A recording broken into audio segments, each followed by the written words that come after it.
যত ইস্তেগফার হতে পারে এর মধ্যে সবচেয়ে শ্রেষ্ঠতম ইস্তেগফার নাম কি? কথা কন। বুখারীর বর্ণনা, শাদ্দাদ ইবনে আউস রাদিয়াল্লাহু তাআলা আনহু বর্ণনা করেন, এই সাইয়্যিদুল ইস্তেগফার দিনের বেলা যে পড়বে ওই দিনে মারা গেলে সে জান্নাতি। এই সাইয়্যিদুল ইস্তেগফার রাতের বেলা যে পড়বে ওই রাতে যদি ইন্তেকাল হয় ওই লোকটা জান্নাতি।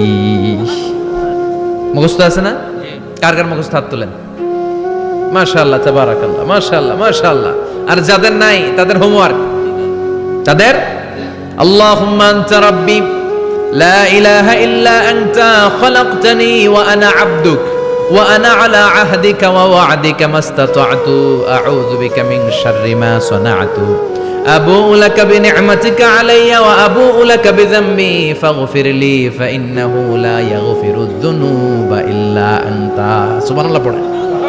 আজকে রাতে পড়ছেন, মারা গেলে জান্নাতি। চিল্লায় পড়েন আল্লাহু আকবার। এজন্য বিশ্বনবী বলেন, আমার আগের গুনাহ মাফ, পরের গুনাহ মাফ, তারপরেও প্রতিদিন আমি 70 বার তওবা ইস্তেগফার পড়ি। আজকে থেকে পড়তে রাজি আছেন তো? বেশি বেশি ইস্তেগফার পড়া যাবে না? একটু প্রাণ খুলে দিল খুলে আওয়াজ করে পড়েন তো আস্তাগফিরুল্লাহ। আর জোরে পড়েন আস্তাগফিরুল্লাহ। আবার সবাই পড়েন আস্তাগফিরুল্লাহ।